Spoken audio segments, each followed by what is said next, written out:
Good evening, everybody, and welcome to a very special We the People. Tonight, we have two guests, two super progressives. And before I introduce them, I'd just like to welcome Laura Livengood. She's above me right there. She's going to be in chat. Hi, Laura. You're muted, Laura. But that's okay because she's going to spend most of her time in chat talking to everybody, and she'll bring your questions to us as we go through the show, and she'll be working on trolls as well. So thank you all. Yes, I will. So y'all behave. There you go. To my left is a living legend, Senator Mike Gravel, Senator for Alaska from 1969 to 1981, and he's most famous for the Pentagon Papers, and we will be talking about those.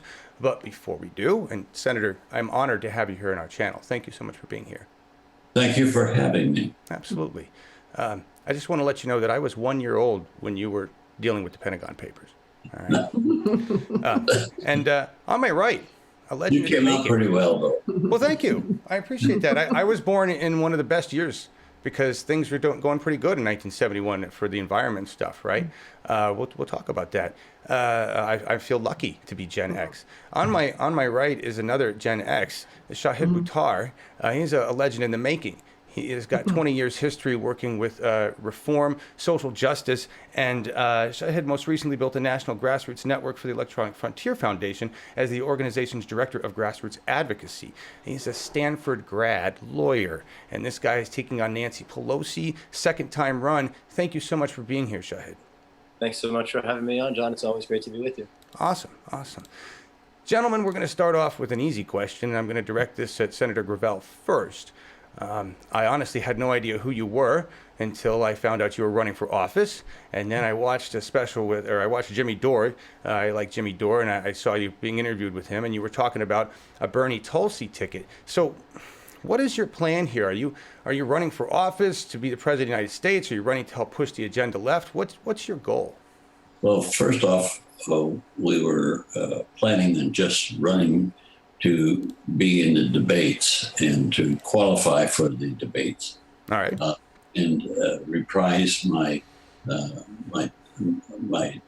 talking on the issues that took place in the '08 election period. In fact, most of the issues that we're living on today, except for what the kids who are running my campaign put forward, are the issues when people go to the YouTube and see my presence on the debates, where I was in 7 debates, was eventually pushed out by the Democratic leadership and the corporate interest of General Electric.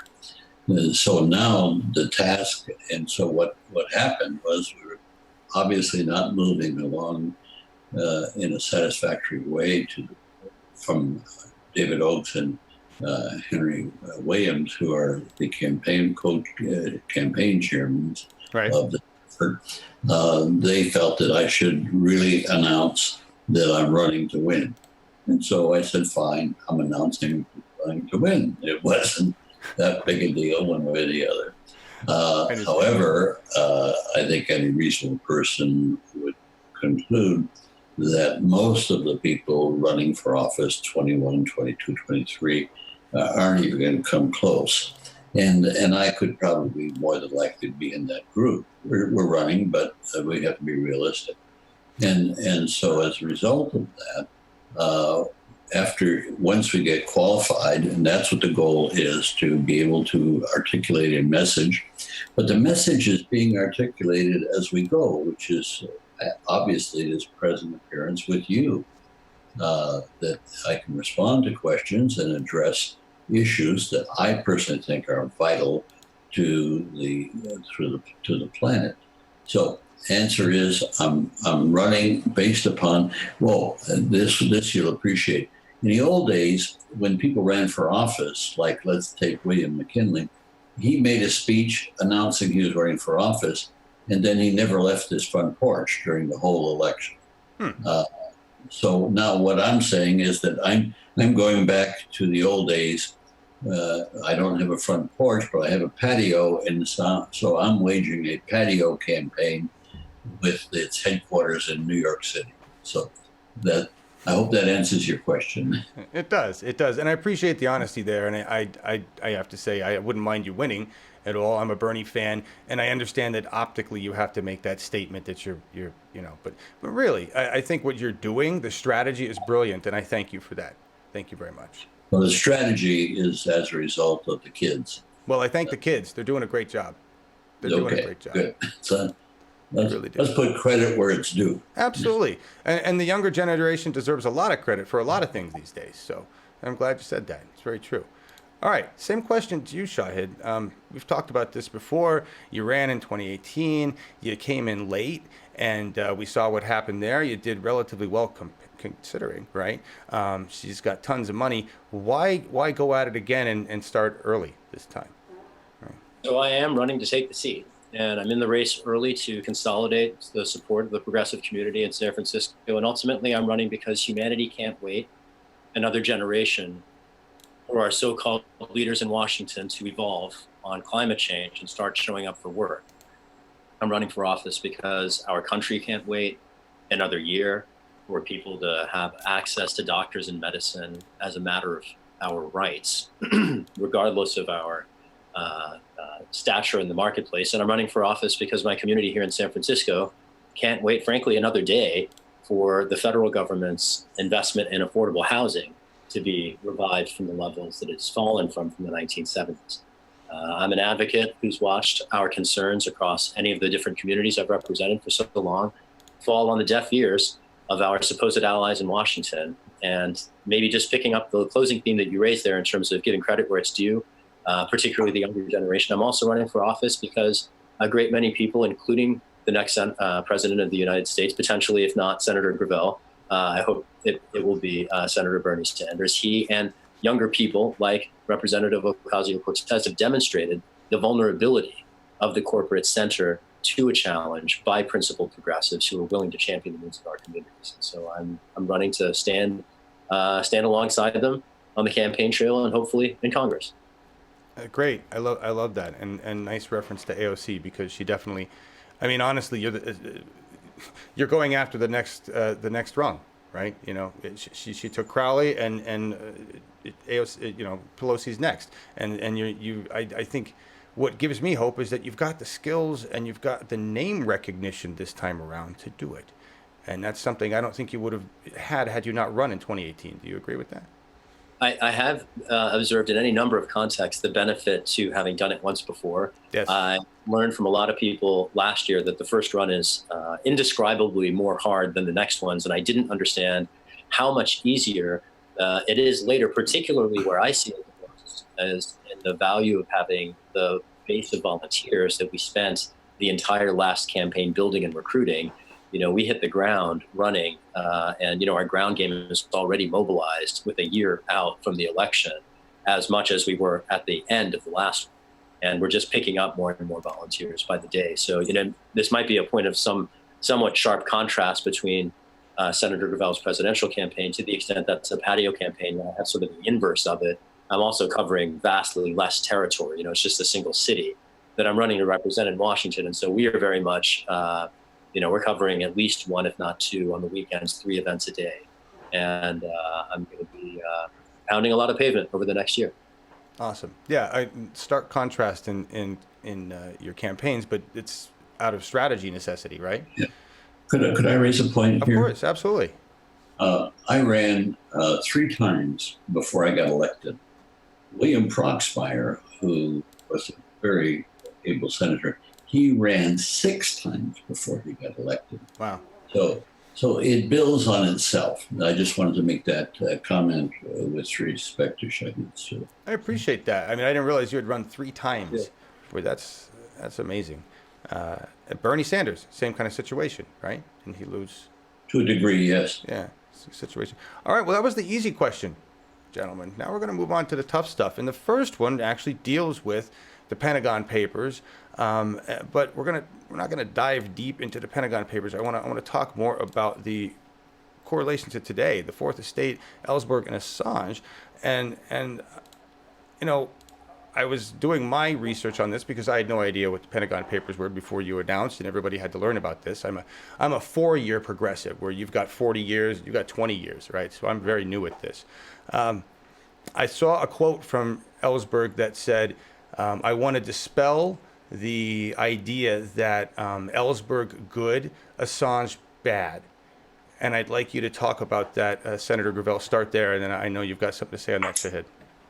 Well, first off, I would consider Assange even superior to Dan and myself for the very simple reason that he's done something very unique in the publishing industry. Now, he is a publicist, and regardless of what the government may want to tag him with in order to incarcerate him, he's a publicist. He's put out information from essentially mostly, or not mostly, but from the people who whistleblowers, is the word I was looking for. And so in my mind, he should not be incarcerated. If Trump is going to give a medal to Tiger Woods for his golf abilities, I would say that it's even more meritorious to Assange, and not only Assange, but of course Chelsea Manning, who's in jail today because she refuses to comply with what I feel is a very onerous requirement from a grand jury that she testify against Julian Assange. They're both whistleblowers, and they, in fact, the only thing that sustains our democracy from an informational point of view, in my mind, is whistleblowing. The mainstream media does not do the job that's required of a democracy. There's too much secrecy in government. And so I think Dan Ellsberg would join with me in saying that Assange should go free and continue publication of his WikiLeaks. That would be my hope. But obviously, you've got the power of the United States allied with what I think are some very terrible people in Great Britain, and so I don't see a positive results other than Julian and Chelsea and others suffering for their contribution to democracy. Absolutely. Well said. Thank you for saying it, too. I appreciate that. You don't hear that on MSM. Before I bring in this next statement that ties this together with the next question, Shahid, add what you were talking about in Green Room about this, please. Yeah. If I were to draw a contrast between, say, for instance, Ellsberg and Assange, it might just be, for me, in the identity of Assange as a journalist and Ellsberg, like Chelsea Manning, like Edward Snowden, like others, as whistleblowers. Assange, as a member of the press, I think has an even more unassailable right to publish. And I think that we have to understand the crackdown on Assange, on Manning, the vilification of Snowden, and for that matter, the dismemberment of Jamal Khashoggi and his mutilation through the lens of international attacks on the press and access to information by the public. This is a key cornerstone of authoritarianism, is to deny information to the public. And I see it particularly demonstrated when our kleptocrat in chief describes the press of the enemy of the people, knowing full well that the press is a crucial ingredient of liberty in any meaningful sense. And when we see the federal government, and this is an important point to note, not just under Republican presidents, but under Democratic presidents also, vilifying whistleblowers, treating them like spies, prosecuting them as if they were spies instead of conscientious public servants who are doing the right thing and going so far even as to resign their careers to alert the public to information that we have a right to know. I think that we should all be very alarmed. And I think particularly the prosecution of Assange, the ancillary, let's say, detention of Manning pursuant to it, we can't perceive these as isolated incidents. We have to consider them in the context of the Trump administration coming into office after a Democratic administration that set a record in our republic for how many whistleblowers it would prosecute as spies, far and away beyond the previous records.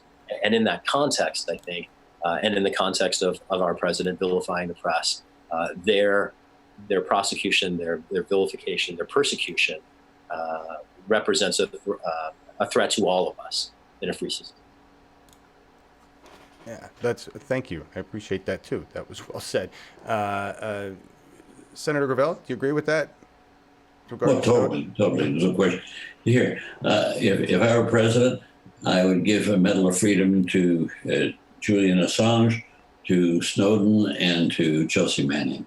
They have done more in the last 50 years towards improving democracy than anybody else that I know. Hear, hear. Hear, hear. And it's so I'm going to read a quote as I was doing research on the Pentagon Papers. I'm going to read this quote that I found, which kind of blew my mind. Hero of mine, and one of the reasons I started Bernie 2016 TV, what you may not know, Senator Gravel, is this network is run out of my garage, and it was started in 2015 because CNN and others were completely blacking out and censoring Bernie Sanders and running empty Trump podiums. And I said, we've got to do something about that, right?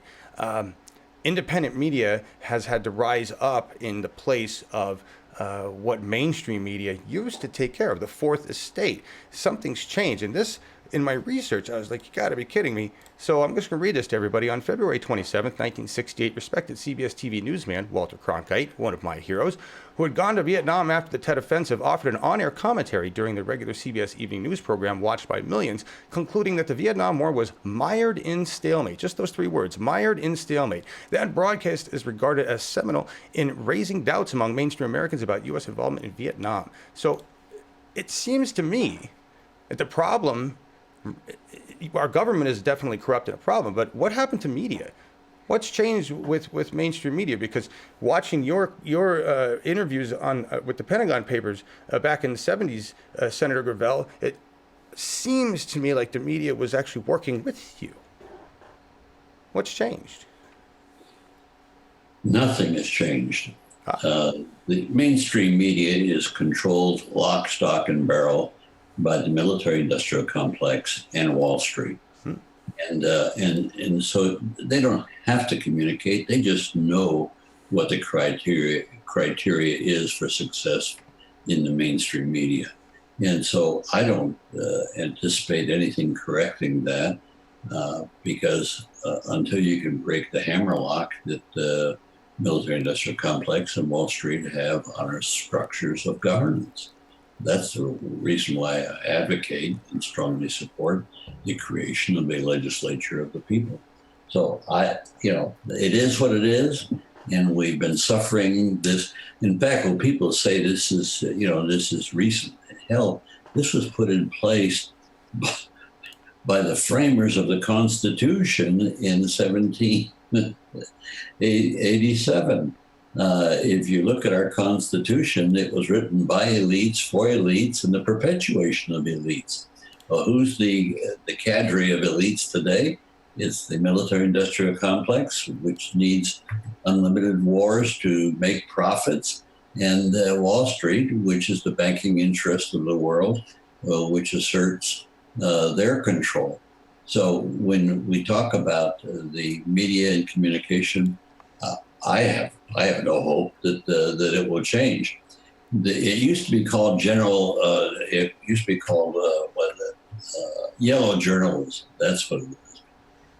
And of course, when you look at that, we see that with the mainstream media, and we see it also with Fox, which takes which is mainstream, but it exaggerates positions that are not in the best interest of the general public.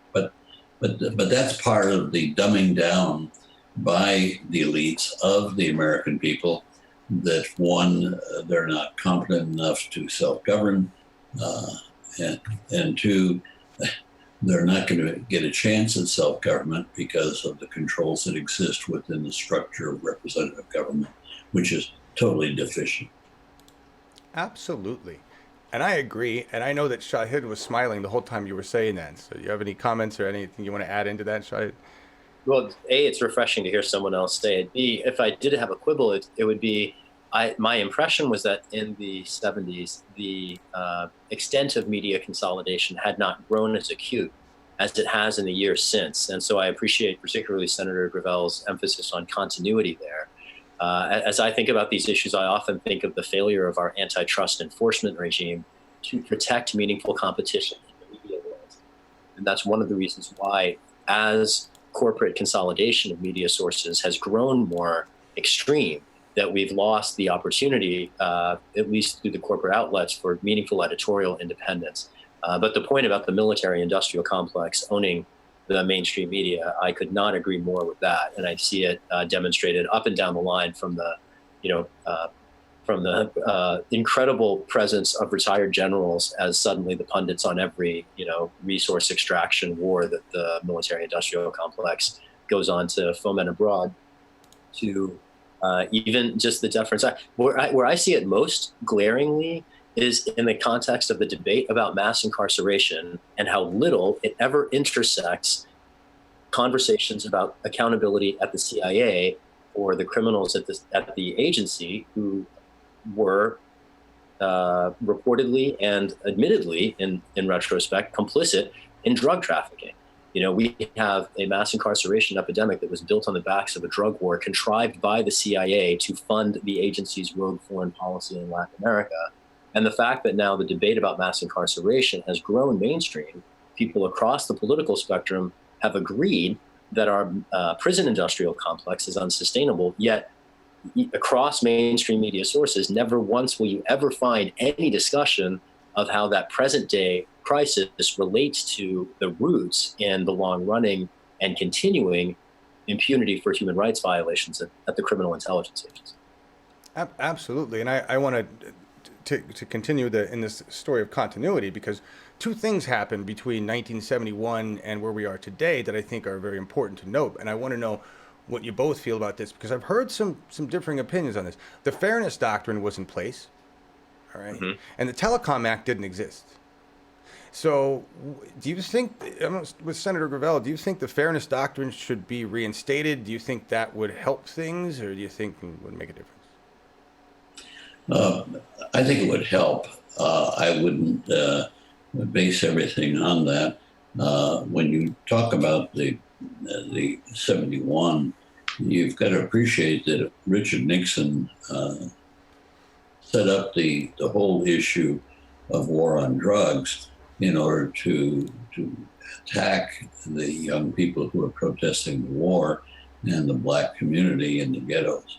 And we've lived with that.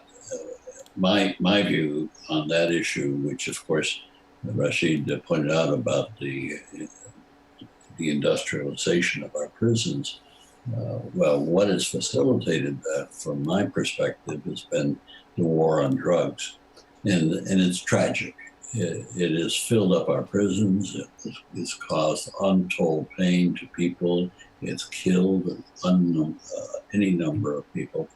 And the answer is real simple, is that drugs are not a criminal problem. This is a public health problem.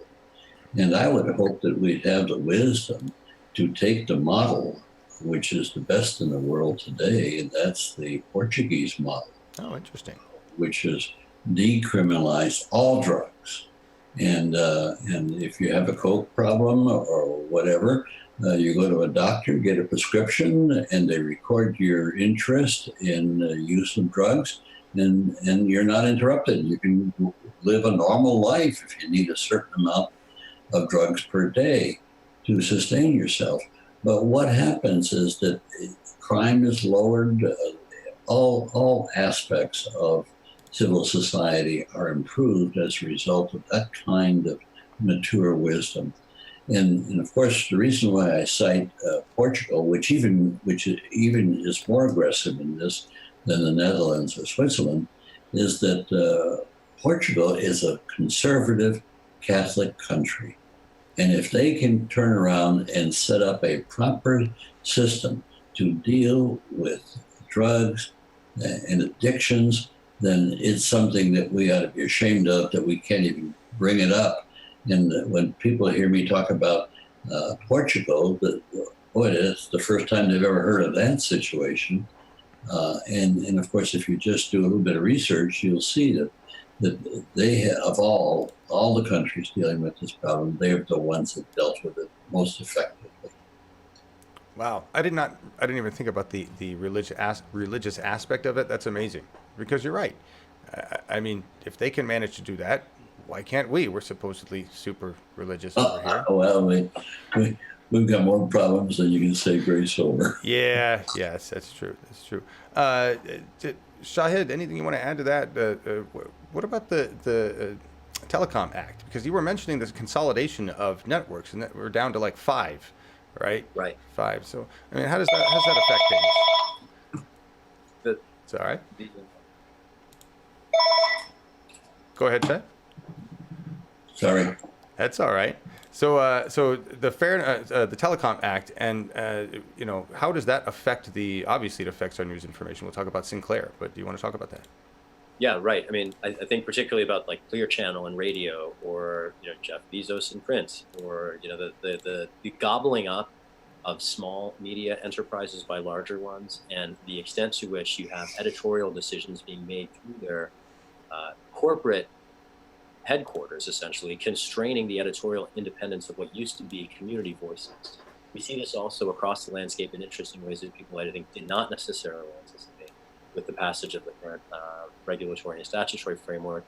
For instance, there were, and I think in some cities there are still, networks of free weekly newspapers. Here in San Francisco, we lost ours a few years ago when the San Francisco Bay Guardian had to close down. And to some extent, you can locate some of that in the regulatory and the statutory regime. Some of that is also market forces. I mean, one of the biggest threats to print journalism to emerge in the last 20 years, for better or worse, unfortunately, was the internet, right? And as the internet emerged, and particularly classified advertising revenue fell through the floor, it made it really hard for traditional print journalism outlets to maintain their business models. And that, I think, is exogenous to regulation or legislation.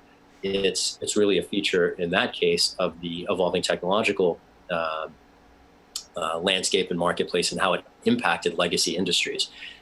We often, in the context of like emerging industries, will chalk that up to disruption. One of the things about media, though, that we have to remember is it's not just any industry. It's an industry that is also the fourth branch of government. It's an industry with a constitutional dimension, which is to say, as our media landscape has been disrupted by the internet, there is a constitutional wake that that disruption has set off. And it's one that we are continuing, I think, to try to get through. If you see it visible in the crisis and confusion over the news, you see it visible in the susceptibility of our civilization to being gaslit by a criminal president. You see it in any number of things. The co-optation of a policy discourse by partisan interests that obscure often the underlying issues that are ultimately at stake.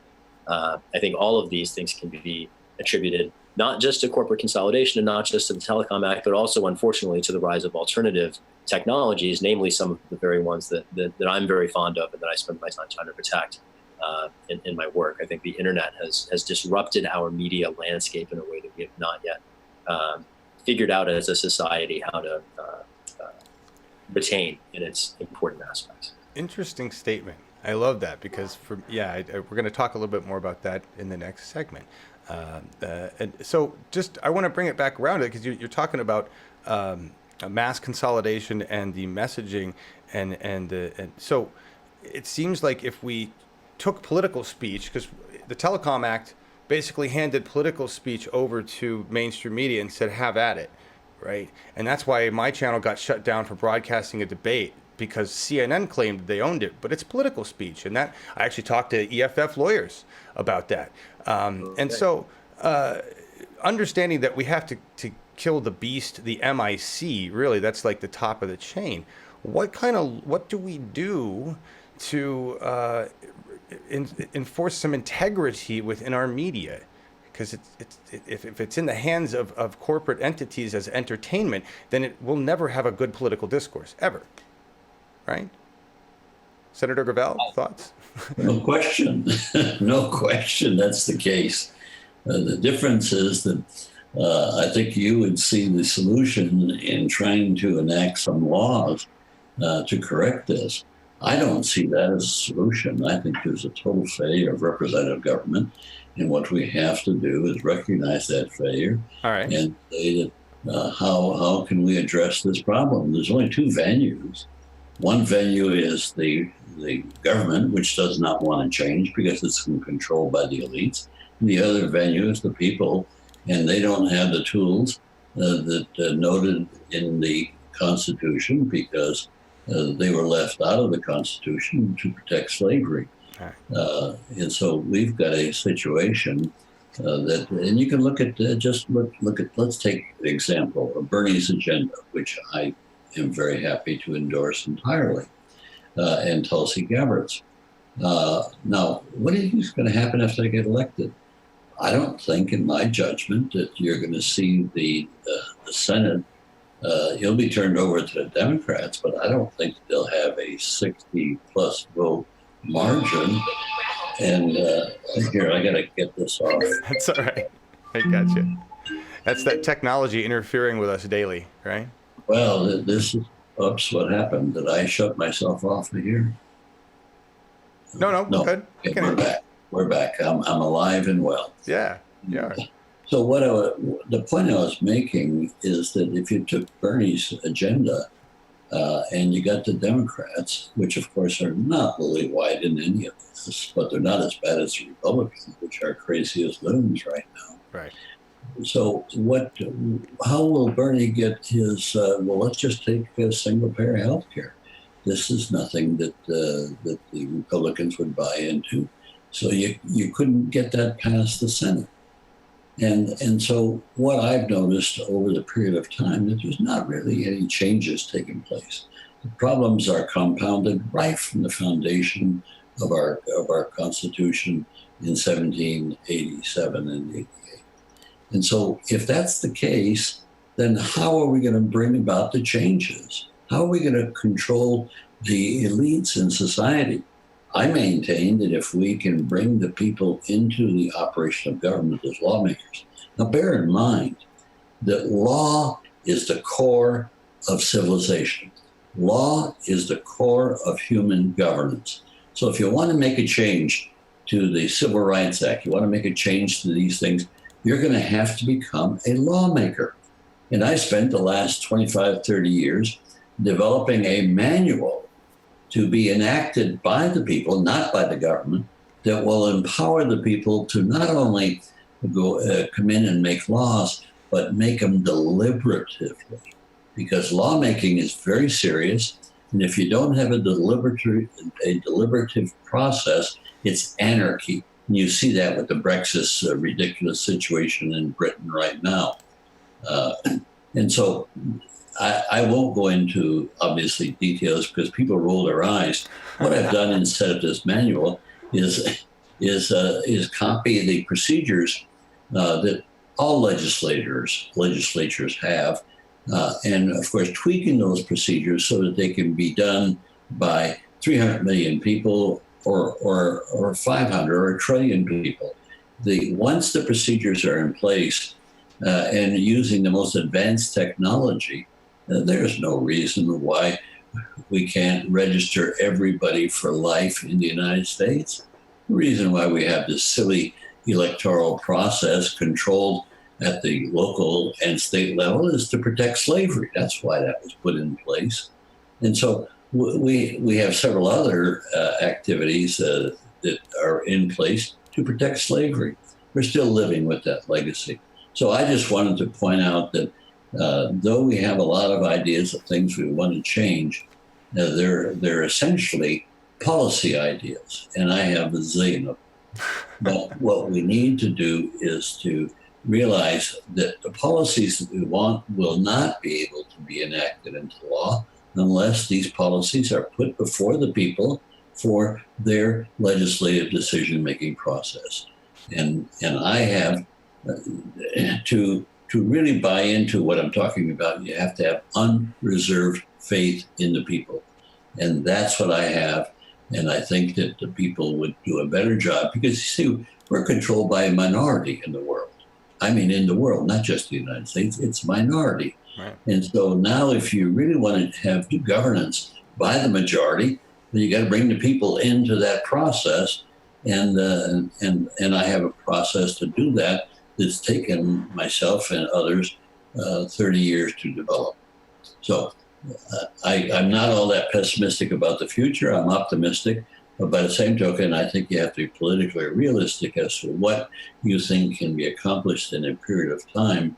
And since we're ruled by the minority, we're not going to overcome that until we empower the majority. Well said. And that's, so you're talking about direct democracy, referendum initiated by the citizen, or No, referendum. Now, keep in mind, referendum is when the government refers something, which is what took place in Brexit. right. Okay. What I'm talking about is, I used to call it the national initiative, but most people aren't aware of the initiative lawmaking process. And so I now call it a legislature of the people. We can understand that, where we become here. When I was a senator, I was in the legislature of the Senate. Now we're talking about setting up a process and I have great details. This manual is in detail, and it'll be coming out. It's already discussed in the book that I've written, Citizen Power, but I'm now coming out with another book, which I hope to have out in midsummer. And the title says it all: the human governance, the failure of representative government, and a solution, the people. Awesome. I've got all sorts of stuff to talk to you about that, because I think the internet is like the water cooler prototype of that. We've been practicing direct democracy on the internet and affecting change using the internet, right? And I want to give you guys an example, because I just want to show you this. We're going to talk about this anyway. This is the next slide: the internet, the oligarchy, and direct democracy, because I agree, and I think this is where we want to move, and I want to hear what Shahid had to say, but I want to show you an example of this. So Nancy Pelosi came out with this statement: the glass water could take districts like mine and Alexandria Ocasio-Cortez's, and lo and behold, what do we get? A meme. Here's Shahid as a glass of water. Even better, I searched for that in Twitter, Shahid glass of water, and I knew I was going to find content. So we're driving narrative, right? We're driving narrative on the internet. We're using it the way you talked about using television in 1971. And I agree with you in direct democracy. I want to ask Shahid, because I saw you raising some eyebrows at the beginning of this conversation. What do you think about that? Do you think we have to, this representative government is just not going to work anymore? So there's a couple of pieces to unpack here. So with respect to policymaking and legislating, I certainly think that contemporary technology enables meaningful direct democracy. There's a ton of ways that we could advance it. And I think you're right also, John, to think about the way in which, particularly in social media conversations, we're already starting the process of the deliberation that Senator Gravel notes correctly should inform any legislative process. The reason I raise my eyes is particularly specifically about oversight. Legislatures don't just legislate, they also conduct oversight. And it does seem to me that related to the oversight function, focus and history, depth, expertise matter. And crowdsourcing in the way that internet scalability enables, I think, can be very effective for harnessing the collective imagination and thinking of people. It can be very effective for deliberation. I think it can be potentially very effective for investigation, which is very core to the oversight function. But it can also be, without coordination, very unfocused and untethered. Among the things that I particularly would cite here is the proliferation in internet discussions of what, from any number of perspectives, whether it's the kleptocrats or those of an independent media, we might deride as fake news. And the propensity of crowds to embrace potentially untested facts, or let's say alternative facts, or let's just say slander or propaganda or lies or misdirection. I think that there is a danger of there's a danger of appealing directly to people in the context of demagoguery and their potential co-optation. Now, that notwithstanding, in some respects, what I'm saying proves too much, because of course Congress has already been demagogued and is owned by the corporation. So it's not as if there is some present day panacea that I'm fearful of being lost here. I think generally finding pathways for popular participation is critical. two examples of this I would cite. One at the local level is participatory budgeting, which is an increasing trend in cities across America that are enabling communities to have direct involvement in the decisions that impact them on a day-to-day basis. Another dimension of this, so I spend a lot of time through my work at the Electronic Frontier Foundation and before that at the Bill of Rights Defense Committee, fighting for local restrictions on surveillance by police, sheriff's departments, and state agencies.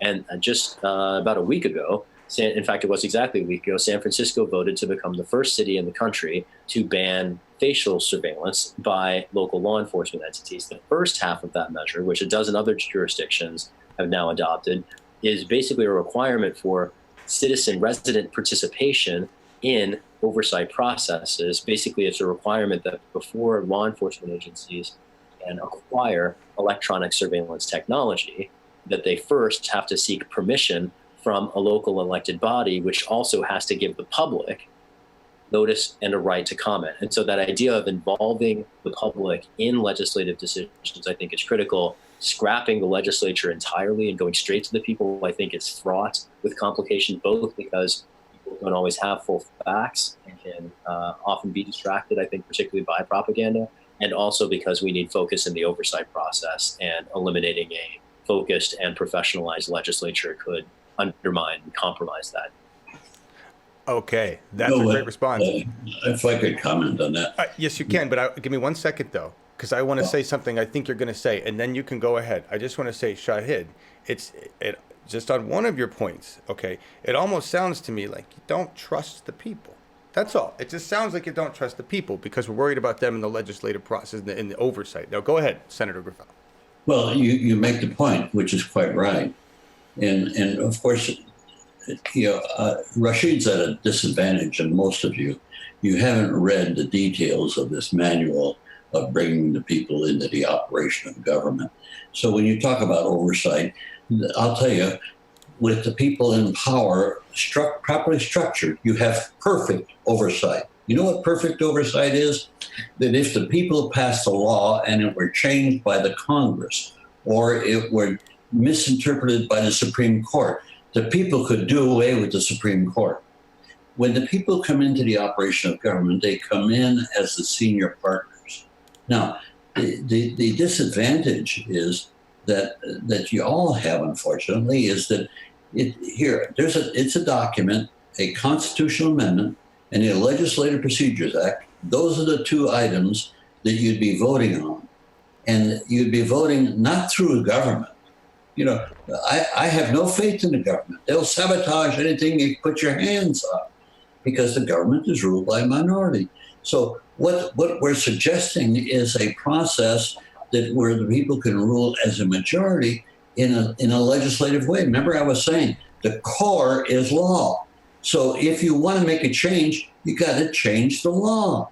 Passing a resolution, passing goodwill, all of this, getting the people mustered up on an issue on the internet, fine. But where is the lawmaking process that makes sense, that can back up what the people wish to do?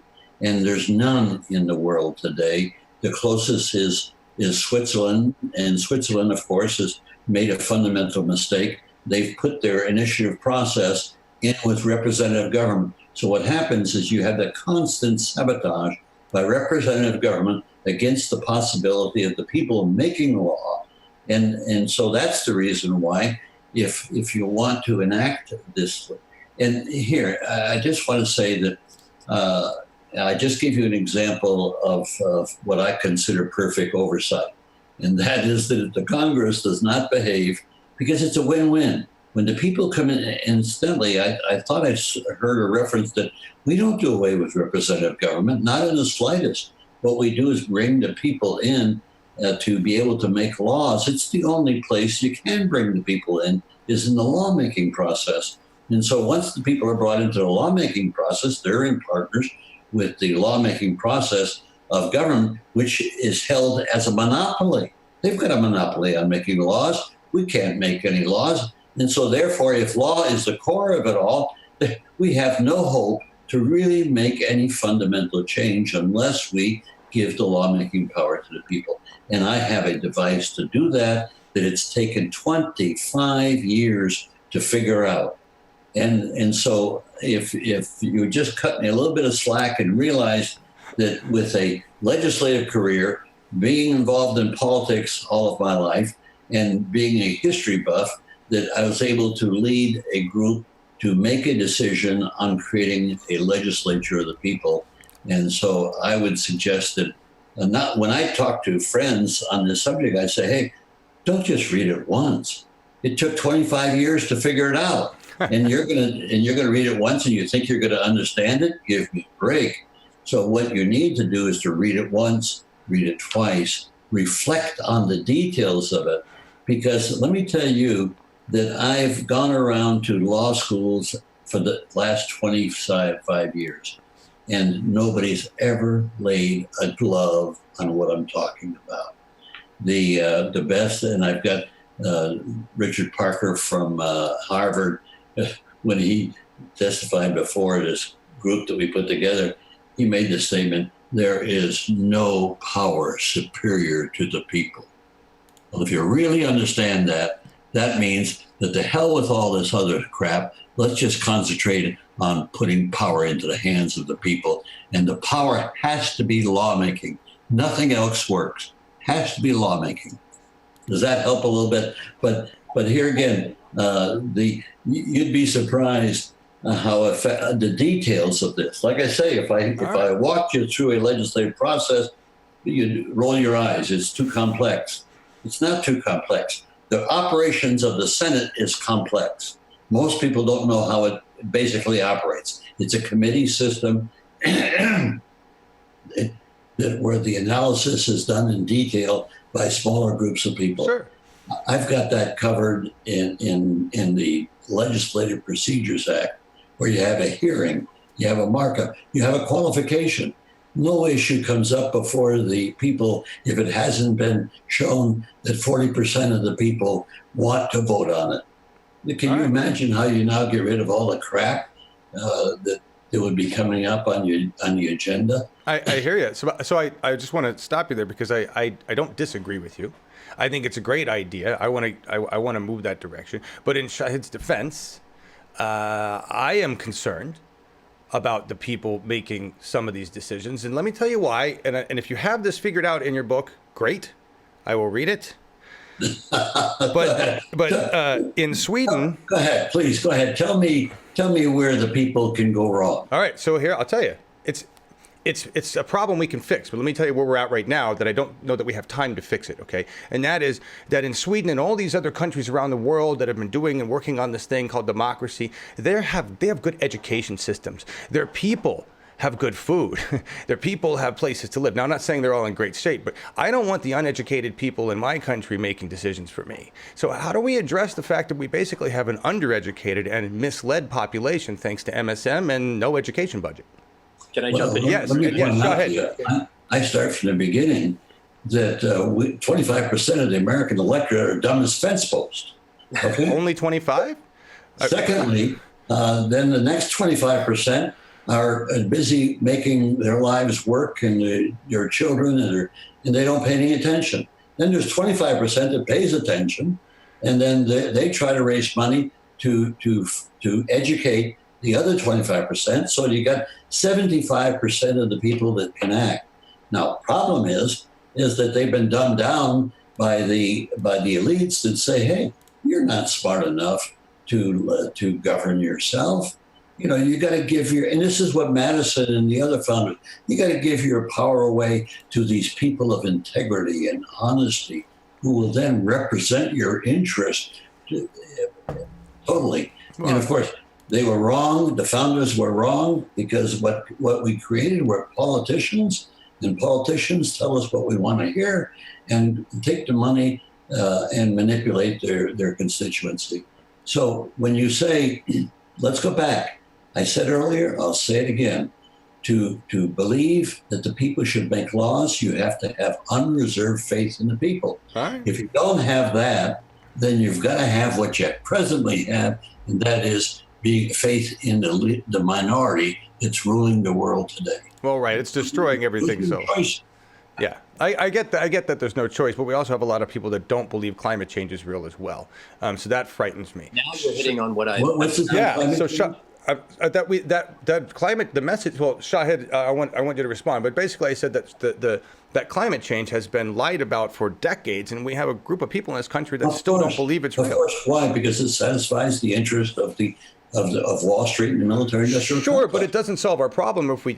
You know what I'm saying? Is that Well, how much time do we have to you fix don't this? think that if we put a climate change piece of legislation up before the people, that they wouldn't be smart enough to vote for it? I hope They're so. the ones that breathe the air. The captains of industry, they can move to some place where the air is clear, where they leave the plants with people in pollution. I agree. Here, reason it out. Why would the people not vote for their self-interest? I don't Got know, it. but it's been happening for decades. Shahid, please. Well, because it's been happening under a structure of representative government that's a failure.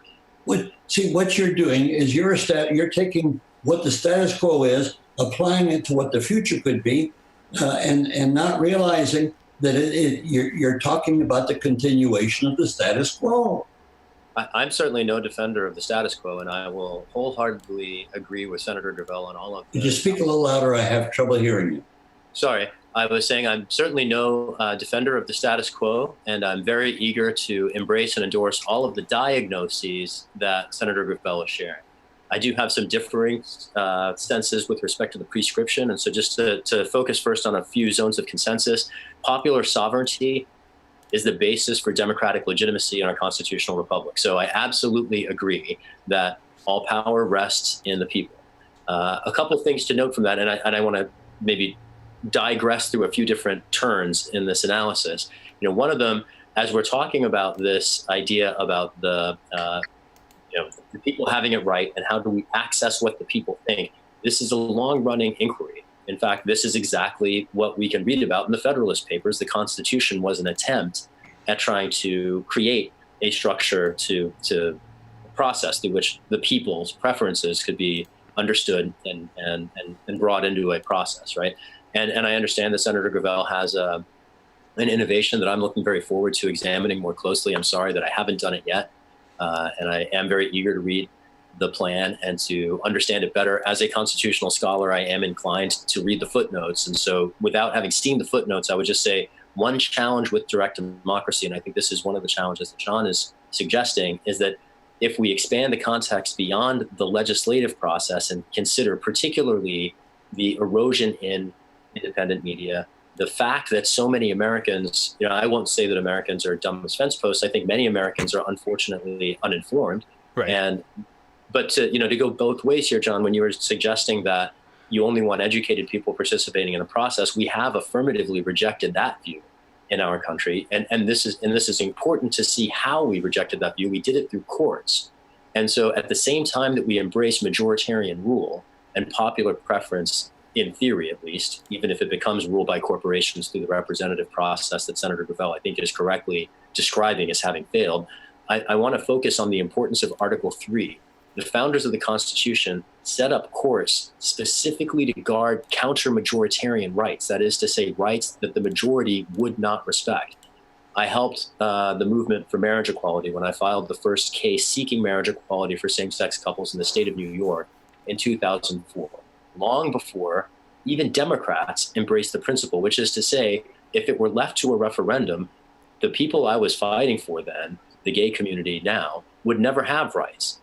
As an immigrant Muslim, if we left it to the majoritarian process, I would not have any rights. My community wouldn't have any rights, right? We rely, and in some respects, I'm proving too much here because our courts are also thoroughly co-opted, right? Our criminal injustice system is predatory and pervaded by racial and other biases. And our legal system, frankly, is also deferential to corporations in the same way that our political process is. So I don't want to hang my hat so much on the legal system to say that, I want to defend that either. My point simply is that there is a role for counter-majoritarian decision-making, particularly in guarding the rights of people who don't have power. And I would just want in any system that allows more popular control over policymaking, understanding, as the caveat I raised earlier, that we're going to preserve some capacity for meaningful investigation and oversight. I also would just want to make sure that we have robust protections for rights. And our contemporary courts don't do that well enough. A direct democracy system that leaves the courts in place might do a better job of that. I'm thinking now of judicial nominations and how do you meaningfully vet judicial nominees in a legislature of people. These are all details I will look forward to learning more about Senator Gravel's proposal. And I don't want to come out too sharply against it again, particularly because I am a deep admirer of Senator Gravel and his insurmountable, I dare say, legacy in the Senate. Rashid, on all the diagnoses, we're very much in the same place. Rashid, don't worry about that. I'm a hard debater. and of course, as I prefaced it, you haven't read, so how can you make what you raise are legitimate concerns that one should address, and we address it in spades. Now, let me give you an example. Outstanding. When you talk about the judicial system, one of the amendments to the Constitution that the people could enact would be to limit all federal judges to 12 years. You're either up or you're out. And that means that you would begin to solve the problems that the judicial system is corrupted by these papists. That's what they are. They got power for life. And it's generically wrong. It doesn't work. And that's the reason why our judicial system is so screwed up. It's the people in the judiciary. I'm not an attorney, but I've been to court several times pro se, and in all cases, I was just horrified by the way the system works. So here again, if you and I would agree that the judiciary can probably fix itself up if you turn around and took away their unlimited power for life. We agree on this too. I'm very much in the same place as you here. And so that's just one of the things you could do. At the end of this new book that I'm writing, I'm putting forth a whole list of amendments that I would want to see taken, and laws that I would want to see taken. And I'm sure that we would probably agree with 100% of these choices. And you probably would have a lot more because of your experience. My memory is not as sharp as it used to be. But it is what it is, and here again, I can only rest on the point that you have a choice of either being ruled by a minority or by a majority.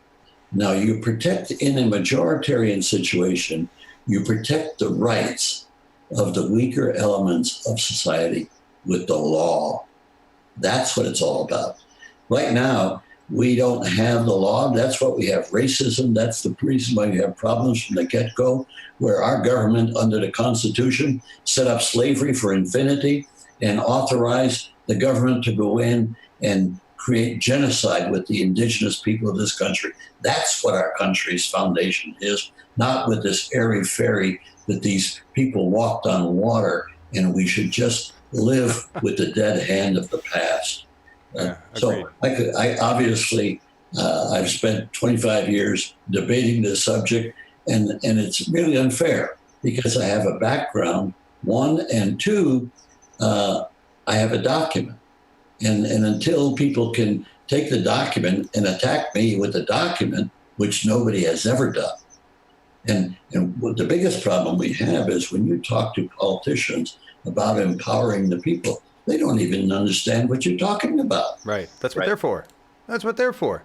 And I'm going to stop us there because we're over an hour, and this has been an awesome conversation. I want to have another one about more stuff, but I really just want to bring up the last question here. All right. So let's because this is the big one. This is the doozy, and this is like the climate change question. So let's assume that we managed to install a government of the people, and we follow your direct democracy. All right. Let's just say it happens. We managed to get it done in 4 years, 5 years. We're amazing. So now we have people making laws. We know we've got climate change going on. The climate crisis is now. People are dying now. And we know we have very little time to fix it. Can we fix it and keep capitalism? Can the human species keep capitalism and live? That's the question. I'm going to start with Shahid and then go to you, Senator Gravel. Thank you. I think the simple answer is we have to gain control of our own decisions, and capitalism defined is ruled by capital. And there's a gloss here I want to introduce. A lot of people presume that in a capitalist society, rich people run the show.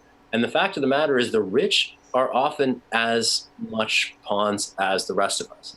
Capital knows no ally, and it will always seek to accrete itself. And capital doesn't particularly care about the welfare of human beings. Rich people might, individuals might, but capital in its institutional aspect is far greater than any one. And that's exactly the problem.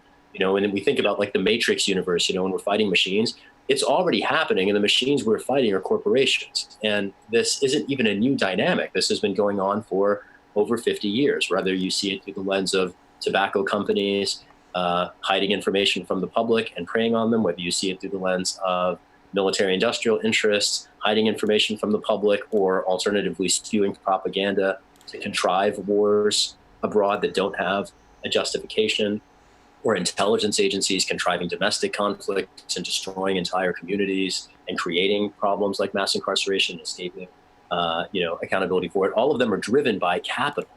And at the end of the day, if we want to get a handle on the climate crisis, if we want to protect 7 generations of humanity hence, we have to privilege other distributive and other criteria. We have to have other criteria for evaluating our decisions than what will amass the most capital. And at the end of the day, I favor a human rights regarding approach first. And the key to that, I think we see many countries around the world practice more humane models of governance that better provide for their people's needs by recognizing human rights to social services like healthcare and medicine. The same way that we already do for education and roads and fire services, we could and we should acknowledge healthcare as a human right. Does that erode capitalism? It at least erodes rule by capital. And I think we have to do the same thing with respect to climate change.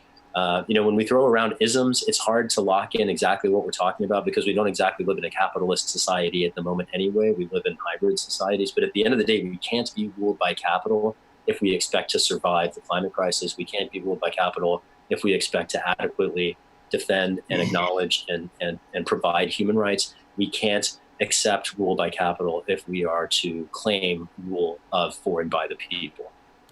Wow, well said. I didn't even think about that. Rule by capital.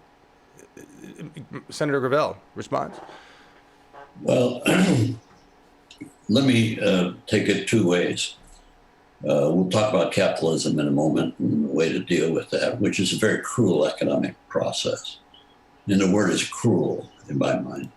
Yes. But what we are stuck on an arc of suicide, whether it's the environment, if we don't address the environmental problem that we face within the next 50, 100 years, the planet will destroy.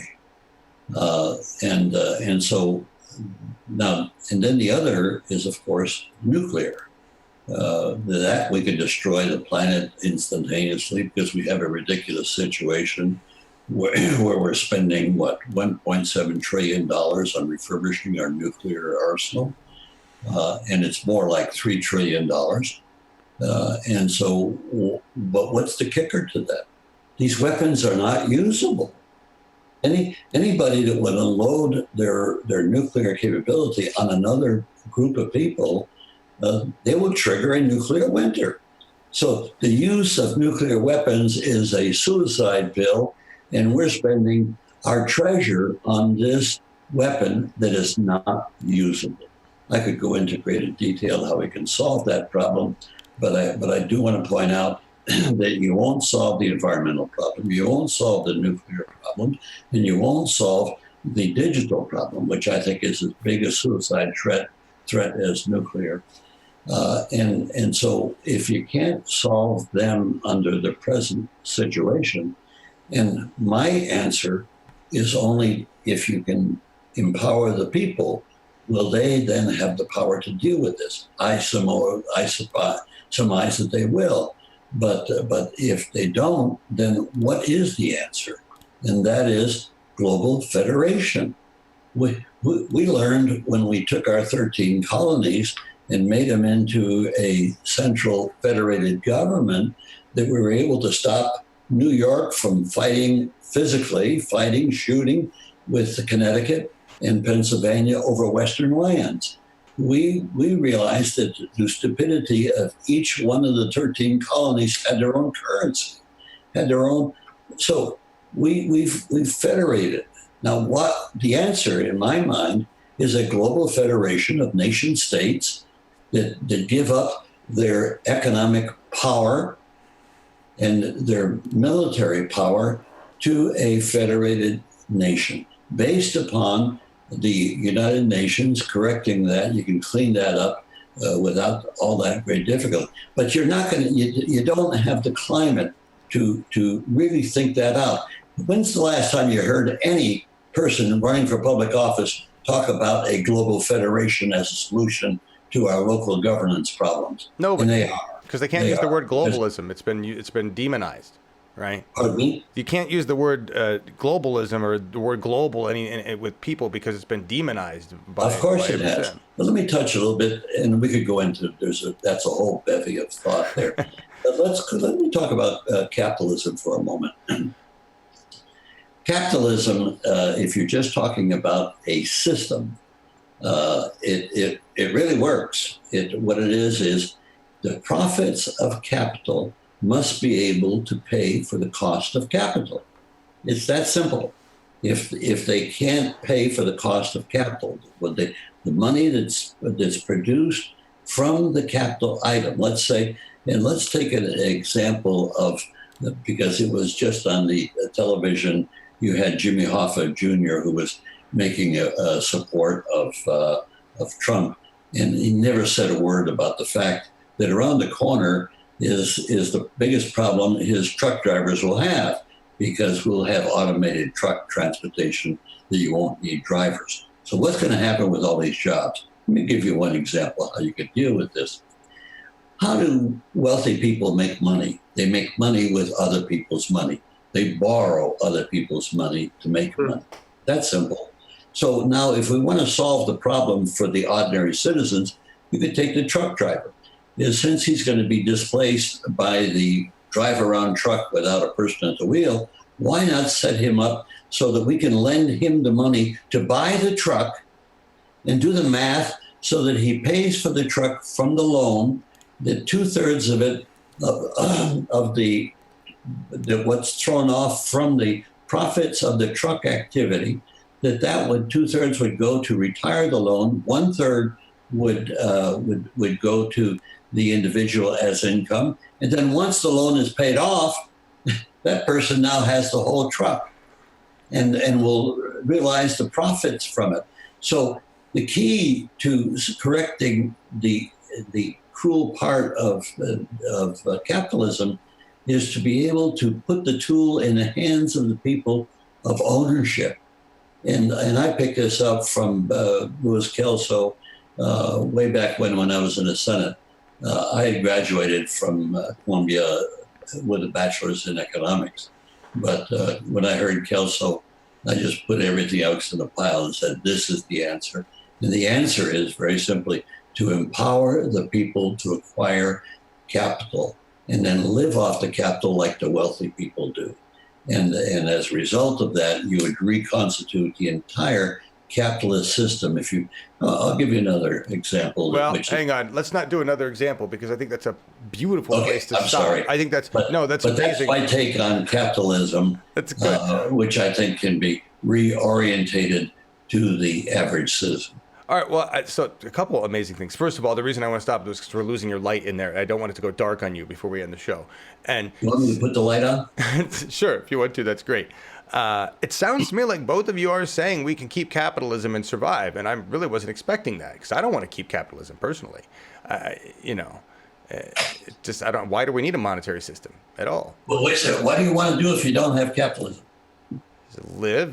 Just live. Star Trek Federation, right? I mean, everybody has credits. No, the Federation is a political device, not an economic device. I know. I'm talking. We go a little farther. Anyway, Well, phenomenal. challenge. It gives me great hope to know that we can actually get through, or you both believe we can get through the climate crisis, do what we need to do with capitalism intact, because I thought we were going to have to battle with that as well.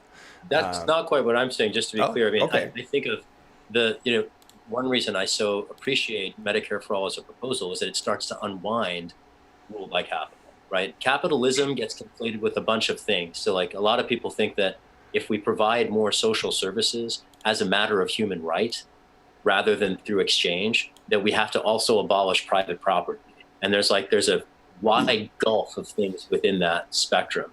I wrote my undergraduate thesis, and my first law review article was on radically reconceptualizing intergenerational wealth transfers to break up dynastic fortunes and provide equal opportunity by preventing particularly, rich people with silver spoons in their mouths, like the president, like the Speaker of the House, from inheriting privilege and influence that they didn't earn.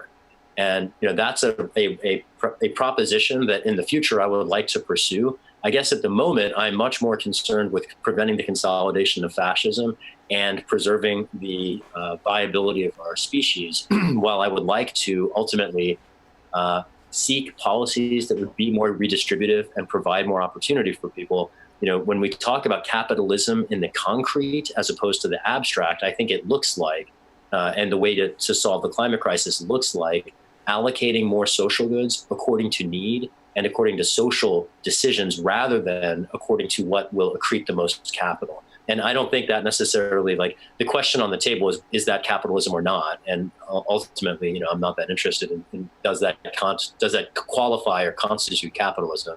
All I mean to say is I don't think we have to fight and win the Marxist revolution in order to stop climate change. I think dealing with our current system of private property, if we merely subject the avarice of capital to some thoughtful public decision making, we can constrain the way that capital keeps abusing people and communities, particularly by allocating things like permits for renewable energy, for instance, according to where we need to have them, as opposed to where money wants it in order to establish a return. Does that make sense? And that does run very counter to traditional conceptions of capitalism, but then so does Social Security and so does Medicare.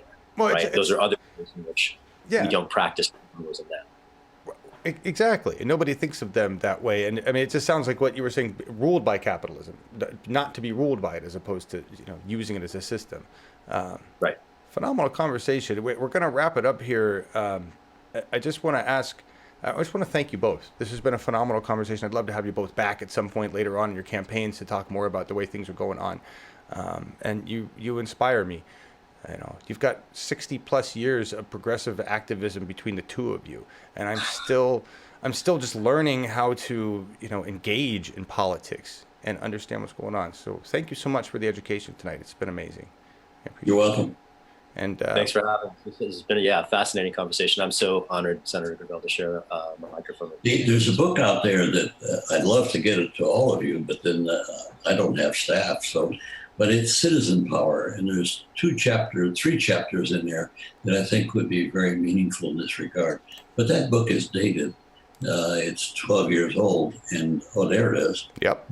It's 12 years old, and the book that I hope to finish and have it in your hands by this summer, midsummer, is really more precise and much improved over what I've outlined there in Citizen Power. But Citizen Power is the same, it's bringing the people in as lawmakers. So I've made that case, and I'll rest on that case. That's my shtick, and that's all there is to it. It's awesome. I appreciate that. Laura Livengood, are you with me? Do we have any questions from the audience? Did anybody have any questions, or did we get everything? We did, but I don't know that I'm going to start a new line of conversation. Next time. If you ask me a question, I'll give you another example. So if you want to bring this to a close, please do that. I said we'll just do this before another I get time. into filibustering, which of course I was fond of doing in those. All right. Will you both come back? Will you please both come back later on? We could do another conversation and talk about more of the stuff in depth. I love this. This summer, I'd be happy to come back this summer. Great. I'm just going to tell David and Henry that look at. I've got to stop the interviews because when I'm interviewed, I can't do my writing, and I've got to finish the writing so I can finish the book, because then I'm going to rest on the book. And so when we argue, like we were just arguing, I'd say, hey, well, go read the book. It's in there. There's the solution. But I got to write it. We will be armed and ready. And I'm in good shape. All I got to do is finish 2 chapters, and the first draft is done. That's So I'll need a more intellectual person now to clean it up. That's awesome. I just want to say you remind me a lot of my dad, who may be watching. So, hi, Dad. I hope you did watch tonight. And speaking of watching, I say that too. we just give a shout out to all our wonderful people in chat. We've got 61 people watching right now, having a great conversation for the most part throughout this entire thing. And if you're watching this later on, do enable the chat so you can see the conversation. But you guys are great. Also, thank you. If I could put a plug in, Yes, please. and I don't want to beg for money, but if you just put $1, vote with $1 in MikeGravel.org, that would increase my chances of being on the debate. I'll probably only have 6 minutes, and what can you get across in 6 minutes? That's a lot of time. But being on it would give more attention to the issues that we're talking about. Absolutely. Yeah, I've been dropping that link into chat, and it's in the description of the video. So please give a buck to Mike Gravel. He needs it. Good. And Rashid, great to be on with you. I think your thinking is spot on. Just going to bring you to a little more direct democracy, and you'll be perfect. All right. All right. I appreciate the feedback. Thank you. Shahid for your reference, but my brother's name is Rashid, actually, ironically, so it's funny that's particular. Your brother's name is Russia? My brother's name is Rashid. Close enough. Yes, Exactly. we know who you meant. Well, we're gonna have a good next time. This has been awesome. Thank you everybody for being here. This is independent media, and if you could donate to Gravel's campaign, you could donate to Shahid's campaign. Maybe you could throw a buck our way, because everybody here is a volunteer and nobody's paid. Oh, yeah. We just do this to deliver the message, and we work together. This is what progressives do, right? This is how we work together to make change. And we're going to go out with something very special. This was suggested by, we always go out with music here, Senator Gravel, I just let you know. Laura Livegood suggested a couple days ago that I go out with the Gil Scott-Heron Revolution Will Not Be Televised, because it's very appropriate for now. But the old one is a Bernie 2016 version, and I thought, well, it's time to update it. So I spent some time the last couple of days, and yes, I'm trying to get it pulled up right now, and I updated this to be a little more Bernie 2020, and it's got some cameos in it. So enjoy, and thank you all for being here. I really appreciate the effort, and thank you. Yeah, thank you. Bring us together. You bet. app.berniesanders.com, everybody, because that's how the revolution gets grown. That's it right there. All right. Yeah. Pay attention to Tulsi Gabbard too. She's a hidden gem. Absolutely. You can donate to her as well. Tulsi for VP. Tulsi and Bernie. Yes. Yeah. Oh, well, look at how much hair I had then. At this particular point in our That's history, what happens when you get old. I don't know why it disappears, but the it American does. people have lost faith and trust in its leaders.